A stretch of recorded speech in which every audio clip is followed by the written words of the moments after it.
আমার friend circle যারা আছে তারা অনেকে বিয়ে শাদী করে লাইতেছে। এখন আমারে সবাই শুধু বলে যে ভাই বিয়া করেন না লাগে, বিয়া করেন না লাগে। এখন আমার কথা হইছে যে বিয়া করে যদি বউরে না পালন যায়, ঠিক আছে, বউরে যদি ভাত খাবার না দেওয়ান যায়, তাহলে বিয়া করে লাভটা কি? বিয়া তো অনেকেই করে, কিন্তু অনেকেই দেখছি বিয়া শাদী কইরা বলে বিয়া করার পরে তাদেরকে আর খুঁজে পাওয়া যায় না। তারা যে বন্ধু বান্ধবের সময় দিব, তারা যে আমাদের সাথে একটু আইবো, একটু আড্ডা দেবো, সেই সময়টাই তারা পায় না। কিন্তু বিয়ার আগে আমি এমনও দেখছি ভাই, যে আমার কিছু ফ্রেন্ড সার্কেল আছে, আমার কিছু বন্ধু বান্ধব আছে, যে তারা বিয়া শাদী করছে, বিয়া শাদী করার আগে সবসময় খালি একটা কথাই কইতো যে আমি বিয়া শাদী করলে পরে কোনো সময় চেঞ্জ হইতাম না, আমি একই রকম থাম। কিন্তু কই, তাদের এই বিয়া শাদী করার পরে চেঞ্জ, 2 দিন 3 দিন পরে তাদেরকে খুঁজে পাওয়া যায় না। তারা সব সময় বউরে নিয়ে ব্যস্ত, শ্বশুর বাড়ি নিয়ে ব্যস্ত, এটা নিয়ে ব্যস্ত, এটা নিয়ে ব্যস্ত, তারা কাজ কাম নিয়ে ব্যস্ত।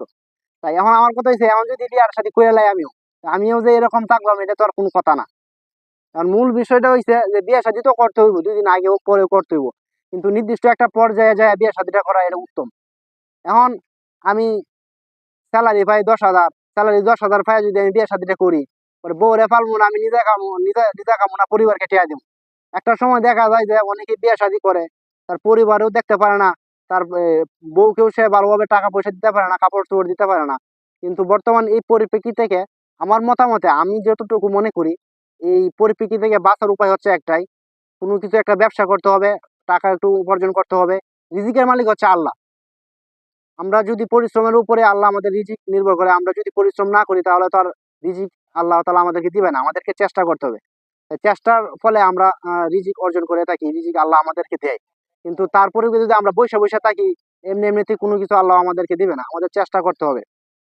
তাই বিয়ে শাদী করা এটা ভালো, যারা বিয়ে শাদী করছে। কিন্তু অল্প বয়সে অনেকেই বর্তমান আছে যা 16 বছর 17 বছর 18 বছর পোলাবান, এইগুলা সমানে বিয়ে শাদী করে লেগেছে।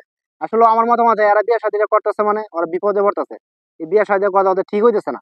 কিন্তু একটা সময় দেখা যায় যে তারা পরিবারের ভরণ পোষণ তারা দায়িত্ব পালন করতে পারে না। কিছুদিন পরে তাদের ফুলাপান হয়, বাচ্চা টাচ্চা হয়, এর পরিপ্রেক্ষিতে দেখা যায় তাদের ভরণ পোষণ করতে পারে না। তাই আমার মতামতে একটা মানুষ যদি ভালো একটা স্যালারি ইনকাম করতে পারে, যাতে তার পরিবারকেও দেখতে পারে, বাবা মাকেও দেখতে পারে, বোন থাকলে তাদেরকেও একটু হালকা পাতলা দেখতে পারে, ঈদের মধ্যে কিছু কাপড় চোপড় কিনে দিতে পারে, এটাই হচ্ছে মূল বিষয়। এটা তাহলে মনে করেন কোনো কিছু একটা আসলে করা যায়।